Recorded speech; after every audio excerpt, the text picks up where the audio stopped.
Dr. Ellithorpe is a graduate and guest faculty member of the Capital University of Integrative Medicine in Washington, D.C., and there she's taught anti-aging medicine and natural hormone replacement and therapy for men and women.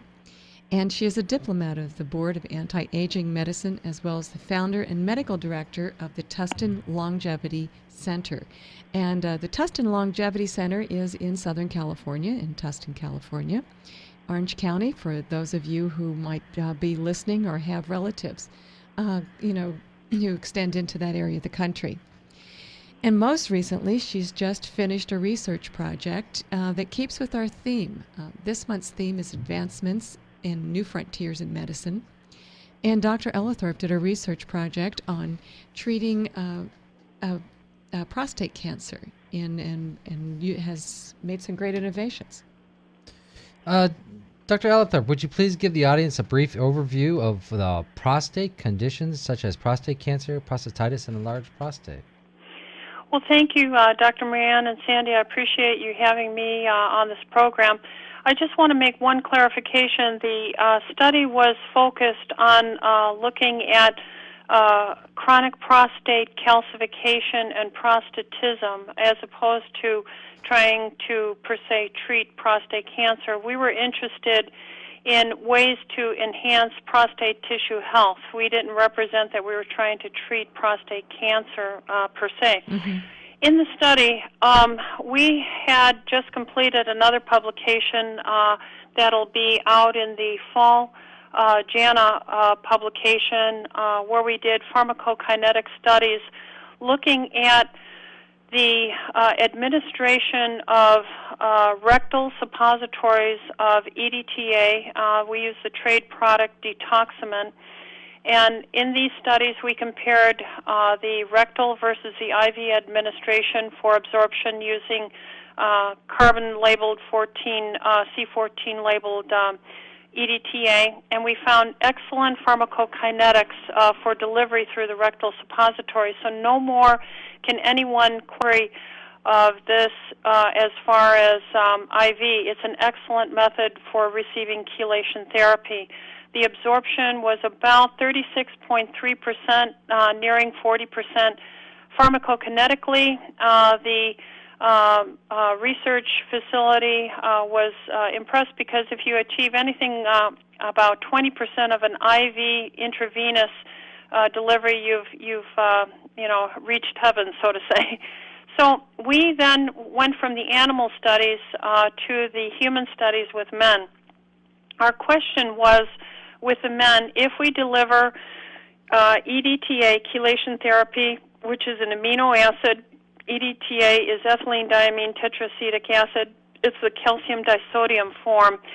And if this is used on a regular basis, we chose a 750 milligram suppository 4 nights a week. We used it in addition with a multi-mineral vitamin taken once a day, as well as a probiotic. And we added tetracycline 500 milligrams a night. And the reason why we did this is based on Finnish studies out of Finland looking at atheromatous plaque taken out of coronary artery bypass grafts, where antigen antibody studies indicated there was the cross-reaction with mycoplasma as well as chlamydia pneumoniae. And yet, nevertheless, they never were able to culture out chlamydia or mycoplasma. Later, they continued fastidiously to culture this, and they found what they call nanobacteria.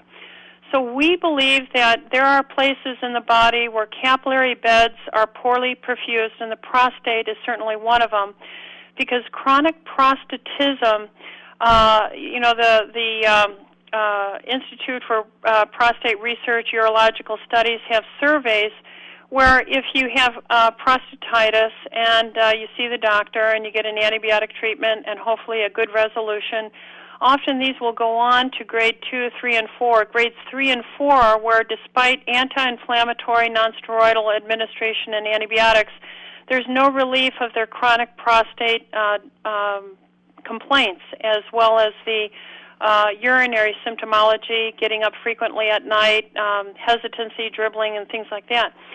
So we said, what if we inserted this suppository transrectally at, 4 nights a week at 750 milligrams? What if we then gave tetracycline, which other than 5-fluorouracil, which is a chemotherapeutic agent, we gave tetracycline because they were the only sensitive to kill what is now called nanobacteria that has been researched over the past 10 years.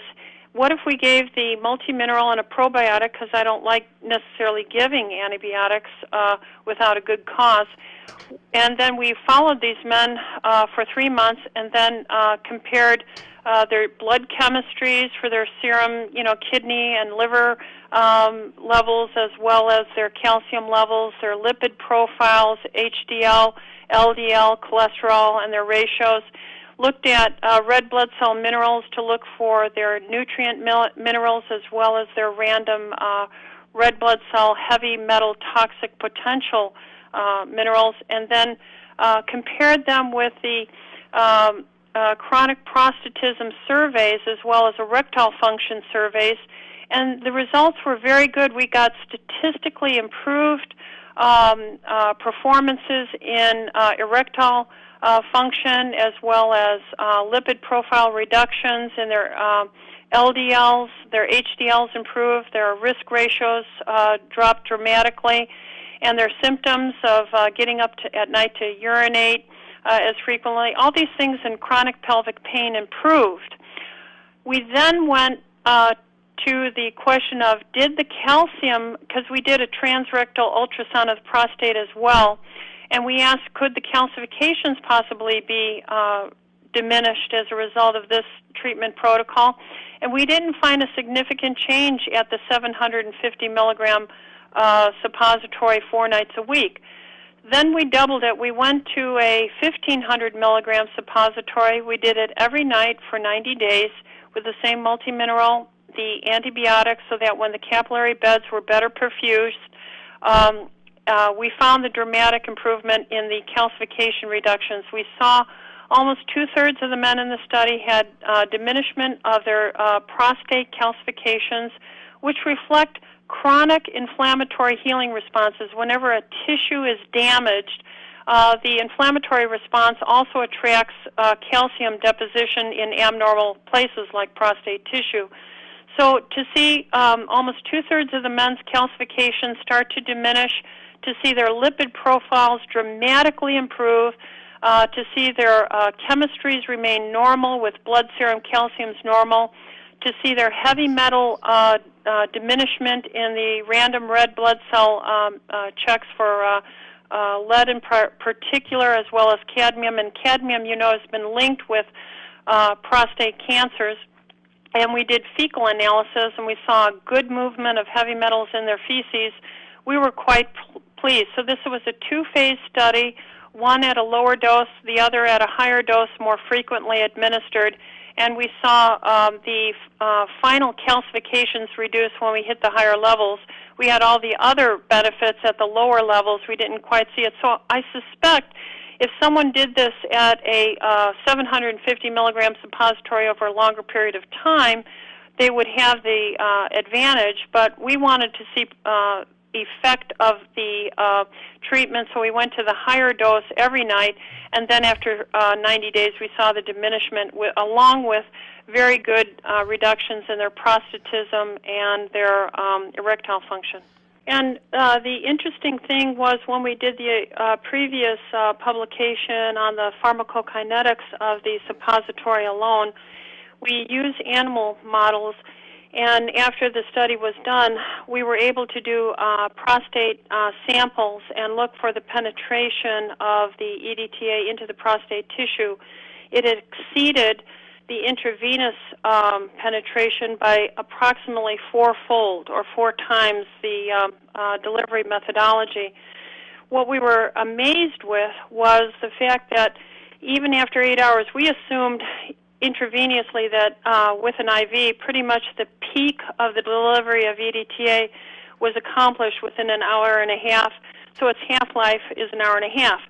With the suppository method, we found that we had a peak approximately at the same range for the half-life, but then we had a second peak, so it had a biphasic peak. So the delivery of this transrectally is more.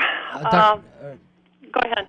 Yeah, how would you, what recommendations would you give with men who have prostate cancer? I read the book by Dr. Larry Clapp, and I've seen that both of you guys were working together there. How are you using this in conjunction with prostate cancer? Well, anytime you enhance the circulation to tissue, whether it's from your brain or to your toe, you're going to deliver more excellent nutrients and remove more waste material.